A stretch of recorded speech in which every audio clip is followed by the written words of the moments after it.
All right. Good afternoon, everyone.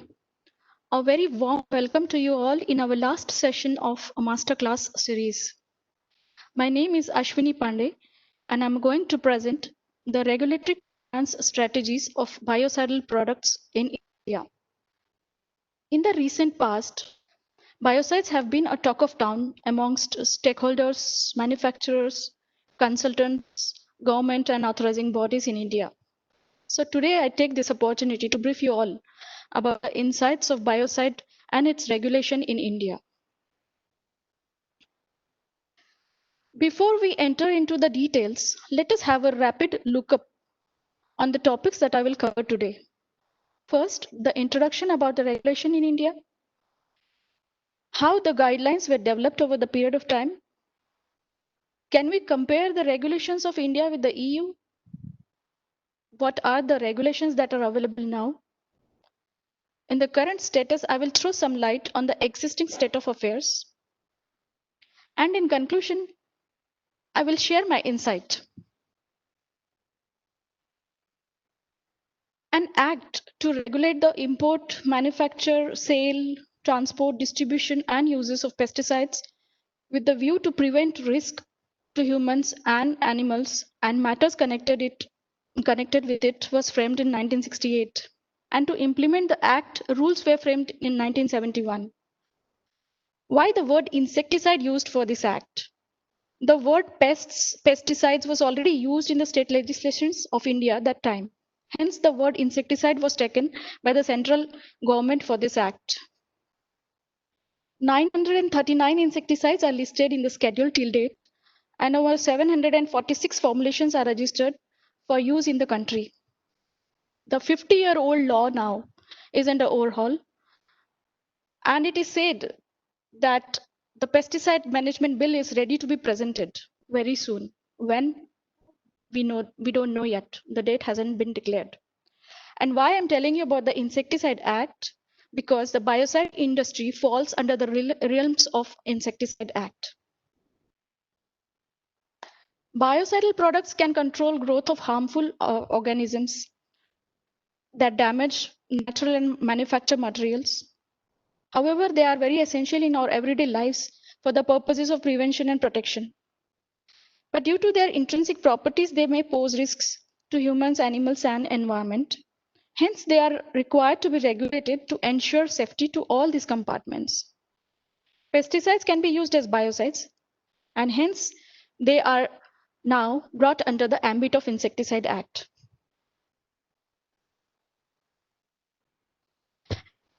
The question arises, can we compare the biocide regulations in India with the EU?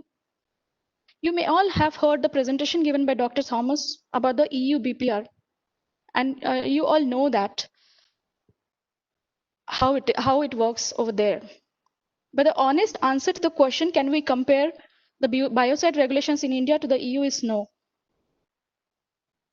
The EU BPR is quite comprehensive and have a full list of product types. Disinfectants are covered under PT 1 to 5, preservatives under PT 6 to 13, pest control under PT 14 to 20, other products like, for example, anti-fouling products and emblemic fluids are controlled or fitted in the PT 21 and 22. And moreover, the BPR is governed by only one agency, and that is ECHA. On the contrary, biocide regulation is not based on the biocidal family approach in India. Here, the primary purpose of the product determines which legislation it should fall. And this is how it is defined.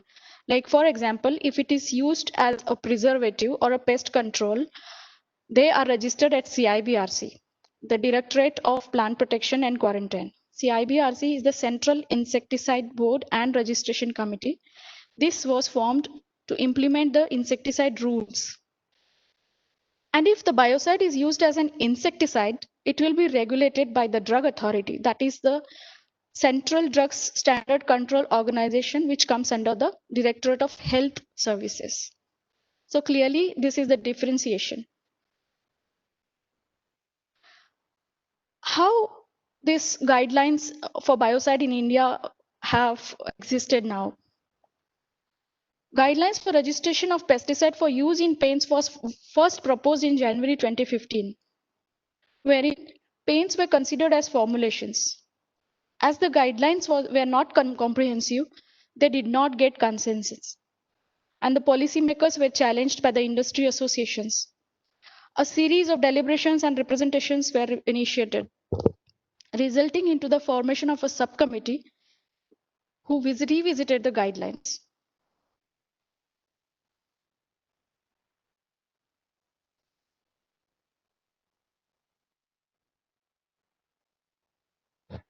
CIBRC was thinking to escalate the extent of guidelines on 2 points. For the use of biocides in paint as preservative to enhance the shelf life of the paint, and for registration of biocides or pesticides to be used in paints for killing and repelling the insects. In 2017, after more than 2 years of discussions, the subcommittee informed the RC that the interim report will be submitted on these 2 points of registrations of biocides first. The protocols were not yet ready, but the guidelines were presented. So the long-awaited biocide guidelines were published in June 2018, and the guidelines were for biocide use in paints only. The guidelines read that the biocide used in paint by paint industry as preservatives to enhance the shelf life of the paint or for killing or repelling the insect with label claim are required to be registered under the insecticide. So they have splitted the guidelines into the 2 parts. The one to enhance the shelf life of the paint and to be used in paint for killing or repelling the insects. And here it's important, if it is claimed, it has to be registered. Let's have a look of the first guideline.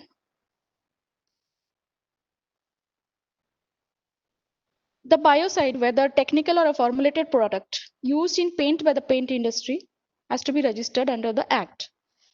There is a list of 54 data requirement for registration of technical and formulated biocide products in the area of chemistry, toxicity, bioefficacy, and packaging. This can be provided upon request, as I could not include that huge list in my presentation today. However, I will summarize the requirements. As a general principle, only CIBRC approved taste grade active ingredient is allowed to be used in the biocidal product. This word TGAI will be often used. It's a term used by the in the act or by the authorities, but I will also replace that word as a technical. So it means the same, taste grade active ingredient. Bioefficacy is an area of special concern for CIBRC. The technical may qualify for use in agriculture as well as a biocidal use. If the intended purpose is for crop use, in that case, the bioefficacy studies are mandatorily required to be conducted as defined for the agricultural pesticides, and data has to be submitted for registration to the CIBRC. Otherwise, the studies on technical biocide should be done to prove the antimicrobial performance in the industrial end product.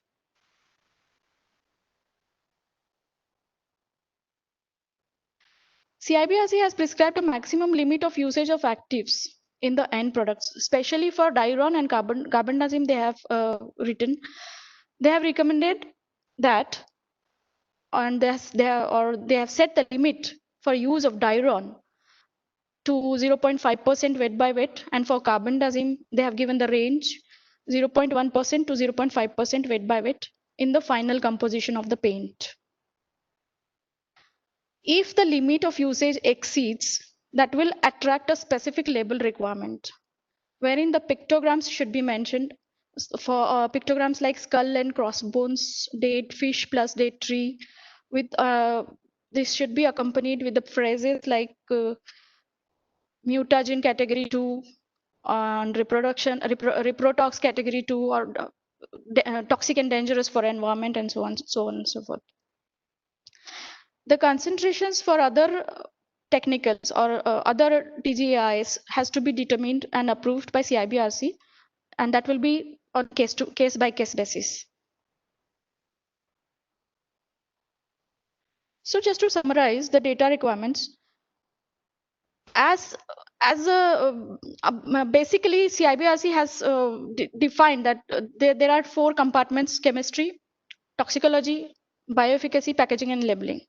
So the data requirements are always given in that context.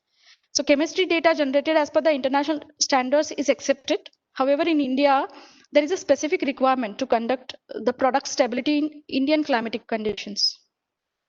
Toxicity studies should be GLP compliant, and the biocide product manufacturer would be required to provide the efficacy data of the antimicrobial products, their performance of to inhibit the microbial growth on the paint film, and the data has to be generated on the representative samples for commercial use of paint. To ensure the inhibition of microbial growth on the film and from what it is retained in the paint film. Data on different leaching rates in relation to leaching during the washing of freshly preserved film or leaching from treated films of outdoors or films when washed indoors or otherwise in contact with water during its service life has to be generated. Volatilization study from the treated film in contact with the indoor and outdoor air has to be provided.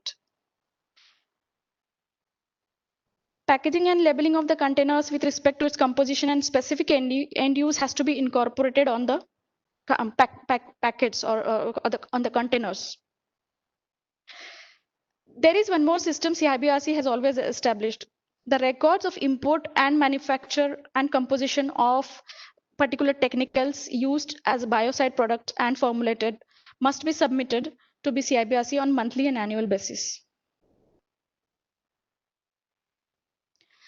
Let's have a look of the second guideline, which is for straightaway killing and repelling insects, and the label claims are made accordingly. Pesticidal claims, if made of the manufactured paints, attracts the CIBRC consideration for that particular product as a pesticide formulations of paint. As a rule, the pesticide used in such formulations should be from the CIBRC registered sources. In case if the source of the import or manufacture is not registered at CIBRC, the registration for import or indigenous manufacture of that particular technical should be done first by submitting the data which is already existing for TI and TIM, how we call it, technical for import and technical for indigenous manufacture, under the section 9(3) of the Act. Pesticides that are already registered under public health category, this is a different category. If one is using the pesticide registered under this category, then such pesticides will only be allowed to be used in paint formulations on case basis in consultation with this body, which is called National Vector-Borne Disease Control Program. Now that the technical counterpart has been discussed, let us talk about what are the registration requirements for formulation for import and manufacture. Again, the same path: chemistry, toxicity, bioefficacy, and packaging. For chemistry, besides the physicochemical properties, specification, method of analysis, manufacturing process, shelf life data, etc., there is one important thing which has to be submitted to CIBRC, and that is an affidavit. Affidavit is a written statement confirmed by oath or affirmation for use as evidence in court. And this affidavit is the declaration of the chemical composition of formulation. The material safety data sheet has to be provided for each component of this formulation. Talking about the toxicity studies, all the acute mammalian studies as prescribed in the guidance document of toxicity for registration of pesticides in India, that is acute oral, rat, acute dermal, acute inhalation, primary skin irritation, mucous membrane irritation, skin sensitization studies has to be submitted. The applicant also should certify that no component present in the formulation are known to cause carcinogenicity, teratogenicity, effect on reproduction and other chronic disorders to human beings at the doses or the concentrations used in that formulation.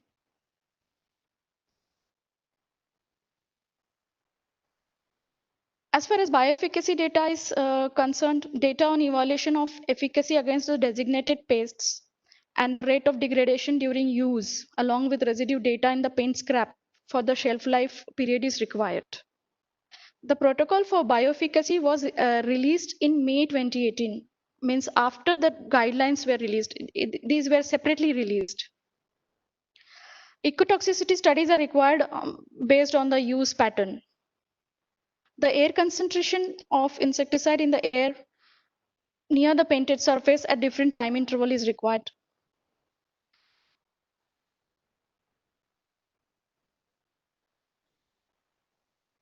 Labels and leaflets, again, there is a specific rule as mentioned in the Insecticide Act, which has to be supported with the safety related issues that has to be provided to the authorities.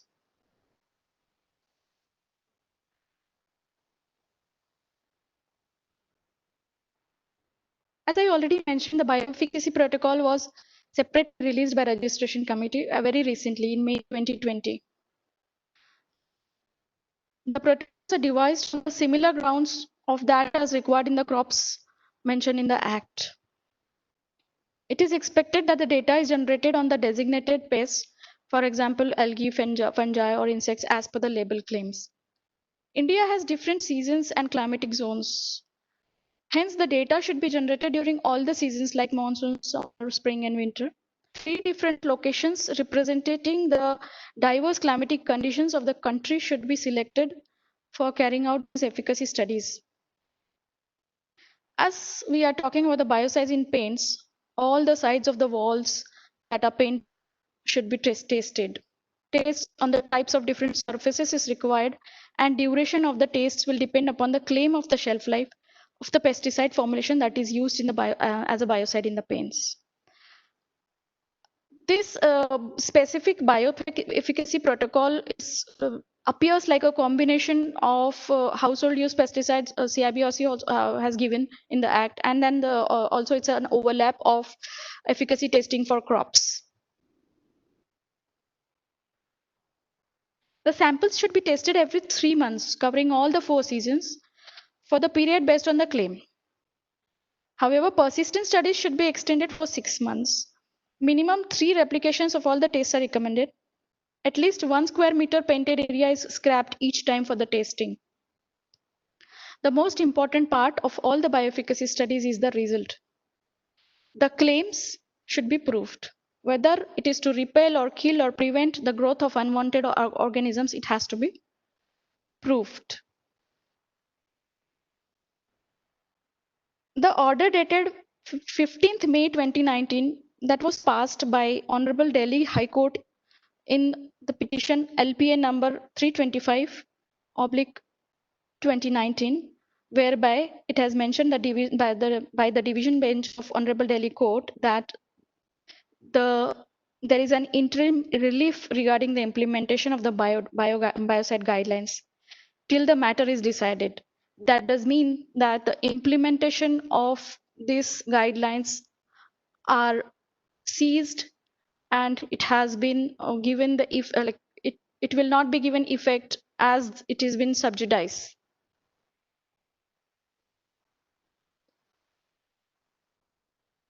However, the good thing is that there is an interim arrangement already proposed by CIBRC, which is already ongoing. Although some manufacturers, importers are following that, and they can import and manufacture the biocide product for supplying to the paint industry, and there is a specific format of applications given.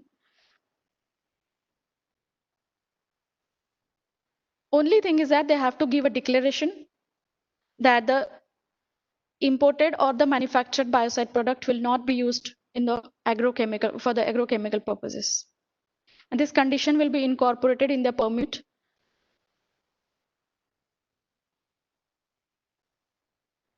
Also, during the time of COVID, CIBRC has taken a step forward to extend the validity of all existing permits, knowing the difficulty of submissions and other things. The permits for the period between April to November are further valid up to December 2020 now.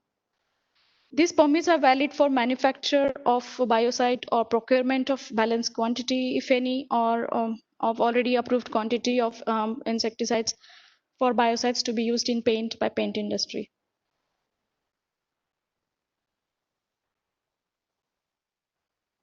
The biocide guidelines in India are not wide-ranging as in the EU, which is for 22 different product types, and here it is just narrowed to the area of paints. Besides, if the guidelines or the studies mentioned in the guidelines, they clearly appear to be based on the perspective of existing guidelines for pesticide registrations. And at the end, after all this exercise, the implementation is stopped. Only good thing is that the interim arrangements exist and the business is not ceased. In conclusion, I would like to say, against the backdrop of all the chronology, the objective to ensure the safety against the risks posed by these biocides should be protected. Thank you for listening carefully. Thank you.